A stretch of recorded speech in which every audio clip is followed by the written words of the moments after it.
Assalamualaikum warahmatullahi wabarakatuh.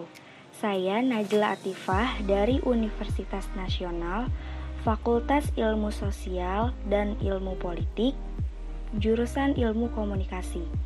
Di sini saya akan mempresentasikan tugas sosiologi, yaitu penyimpangan sosial. Pengertian perilaku menyimpang. Ada beberapa pendapat para ahli yang mengemukakan pengertian dari perilaku menyimpang. Pertama, dari Robert M.Z. Lawang. Ia mengatakan bahwa perilaku menyimpang artinya tindakan yang menyimpang dari norma-norma dan nilai-nilai yang berlaku dalam suatu sistem sosial. Yang kedua, pendapat dari Paul B. Horton. Ia mengatakan bahwa perilaku menyimpang artinya setiap perilaku yang dinyatakan sebagai pelanggaran terhadap norma-norma kelompok atau masyarakat. Nah, jadi dari beberapa pendapat para ahli, bisa kita simpulkan bahwa perilaku menyimpang artinya perilaku yang tidak sesuai dengan nilai dan norma yang berlaku dalam masyarakat. Sekarang kita masuk ke penyebab perilaku menyimpang. Ada beberapa penyebab terjadinya perilaku menyimpang. Yang pertama ada sosialisasi tidak sempurna. Kita sudah tahu bahwa yang namanya sosialisasi adalah proses penanaman ataupun transfer nilai dan norma dari satu generasi ke generasi berikutnya. Yang namanya sosialisasi tentunya memiliki agen-agen yang dapat membantu terjadinya proses sosialisasi, seperti misalnya keluarga, sekolah, teman sebaya, dan media massa. Jadi, ketika kita memperoleh sosialisasi yang tidak sempurna dari agen-agen sosialisasi tersebut, maka hal itu tentunya akan dapat menyebabkan adanya perilaku menyimpang. Contohnya, di keluarga, ayah dan ibu bertengkar setiap harinya, dan pada akhirnya mereka bercerai. Kemudian anak mereka diberikan kepada sang nenek untuk dirawat. Ketika sang anak broken home tersebut tumbuh dewasa, tentunya dia akan merasa kurang mendapat kasih sayang dari orang tuanya, dan anak tersebut merasa tidak ada yang menyayanginya. Hal itu yang membuat anak tersebut pada akhirnya melakukan perilaku menyimpang.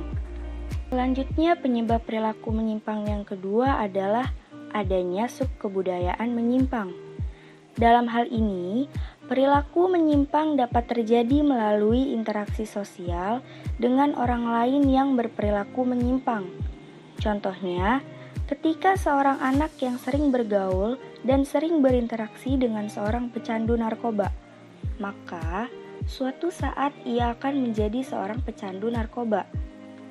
Penyebab perilaku menyimpang yang ketiga adalah adanya dorongan kebutuhan ekonomi. Nah, dalam hal ini, seseorang yang terdesak akan kebutuhan ekonominya jika tidak memiliki iman yang kuat dan tidak mampu untuk mengendalikan diri, maka orang tersebut akan melakukan perilaku menyimpang. Contohnya, seseorang mencuri karena tidak punya uang untuk membeli kebutuhan pokok sehari-hari. Sekarang, penyebab perilaku menyimpang yang keempat adalah pelampiasan rasa kecewa. Dalam hal ini, seorang individu yang merasa kecewa terhadap suatu hal, maka hal tersebut dapat membuat dia melakukan yang namanya perilaku menyimpang. Contohnya, ketika seorang wanita hamil lalu ditinggal dengan kekasihnya, ia akan melakukan aborsi yang termasuk ke dalam perilaku menyimpang. Selanjutnya kita masuk ke bentuk-bentuk perilaku menyimpang. Yang pertama adalah berdasarkan jumlah pelakunya. Berdasarkan jumlah pelakunya, ada dua perilaku menyimpang. Pertama, penyimpangan individu.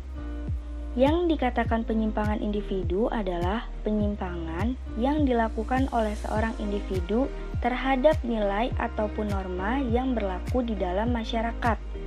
Contohnya, Seorang masyarakat yang tidak pernah melakukan kegiatan gotong royong bersama warga masyarakat lainnya di lingkungan di mana tempat dia tinggal. Yang kedua, penyimpangan kelompok. Yang dikatakan penyimpangan kelompok adalah penyimpangan yang dilakukan oleh sekelompok orang terhadap nilai-nilai ataupun norma-norma yang berlaku di dalam kehidupan masyarakat. Contohnya tawuran pelajar, pembunuhan berencana yang dilakukan oleh sekelompok orang, dan lain sebagainya. Sekarang bentuk perilaku menyimpang berdasarkan sifatnya. Berdasarkan sifatnya, ada dua perilaku menyimpang. Yang pertama, penyimpangan positif. Yang dikatakan penyimpangan positif adalah penyimpangan yang dianggap positif oleh masyarakat. Contohnya, seorang ibu yang bekerja sebagai tukang ojek. Di satu sisi, pekerjaan ibu sebagai tukang ojek tersebut memang dianggap tidak sesuai dengan nilai dan norma yang ada di dalam masyarakat. Namun, di sisi lain, pekerjaan ibu sebagai tukang ojek tersebut dianggap positif oleh masyarakat. Dikarenakan, dengan ibu bekerja sebagai tukang ojek, setidaknya dapat membantu beban suami dalam hal mencari nafkah dan dalam hal memenuhi kebutuhan hidup. Sekarang yang kedua adalah penyimpangan negatif. Yang dikatakan penyimpangan negatif adalah penyimpangan yang dianggap negatif oleh masyarakat. Sekarang kita masuk penyimpangan sosial berdasarkan kadarnya. Berdasarkan kadarnya, ada dua penyimpangan sosial. Yang pertama, penyimpangan primer. Yang dikatakan penyimpangan primer adalah penyimpangan yang dilakukan oleh seseorang hanya sekali dan tidak dilakukan terus-menerus. Contohnya, seorang siswa yang datang terlambat ke sekolah dikarenakan ban sepeda motornya tiba-tiba bocor di tengah jalan. Yang kedua adalah penyimpangan sekunder. Yang dikatakan penyimpangan sekunder adalah penyimpangan yang dilakukan berulang kali oleh individu ataupun kelompok. Contohnya, seorang siswa yang setiap hari datang terlambat ke sekolah dikarenakan jarak rumahnya ke sekolah sangatlah jauh. Selanjutnya, kita masuk ke dampak penyimpangan sosial. Akibat tidak diterimanya perilaku individu yang bertentangan dengan nilai dan norma masyarakat, maka berdampaklah bagi si individu tersebut. Dampak yang pertama adalah terkucilkan. Umumnya dialami oleh pelaku penyimpangan individual. Pengucilan kepada pelaku penyimpangan dilakukan oleh masyarakat dengan tujuan agar pelaku penyimpangan menyadari kesalahannya. Selanjutnya, yang kedua, terganggunya perkembangan jiwa. Pelaku penyimpangan sosial akan tertekan psikologis karena ditolak oleh masyarakat. Penyimpangan ringan maupun penyimpangan berat akan berdampak pada terganggunya perkembangan mental atau jiwanya. Yang ketiga, adanya rasa bersalah. Sebagai manusia yang merupakan makhluk yang berakal budi, mustahil seorang pelaku tindak penyimpangan tidak pernah merasa malu, merasa bersalah, bahkan merasa menyesal telah melanggar nilai-nilai dan norma masyarakatnya. Sekecil apapun rasa bersalah itu, pasti akan muncul karena tindak penyimpangan tersebut telah merugikan orang lain. Yang terakhir yaitu teori perilaku menyimpang. Perlu kalian ketahui bahwa ada beberapa teori tentang perilaku menyimpang. Yang pertama ada teori labeling. Dalam teori ini, perilaku menyimpang terjadi karena adanya labeling yang diberikan oleh masyarakat kepada seseorang. Labeling yang dimaksud di sini adalah julukan yang bersifat negatif. Perlu diketahui bahwa sebenarnya dalam hal ini seorang individu baru pertama kali melakukan perilaku menyimpang. Namun, langsung diketahui oleh masyarakat dan masyarakat pun memberikan label atau cap yang bersifat negatif kepada orang tersebut. Selanjutnya yang kedua adalah teori konflik.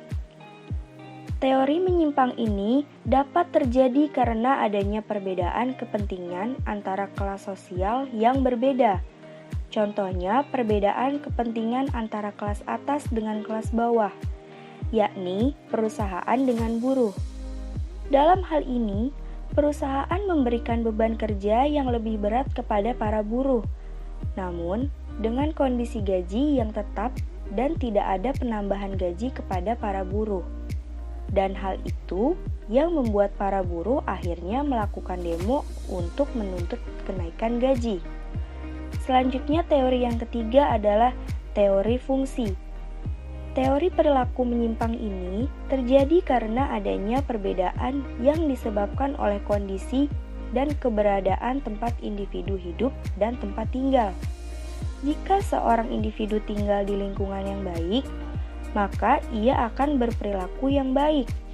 Namun, ketika individu tinggal di lingkungan yang kurang baik, maka kemungkinan individu tersebut akan berperilaku yang kurang baik. Demikian presentasi saya mengenai penyimpangan sosial. Terima kasih. Wassalamualaikum warahmatullahi wabarakatuh.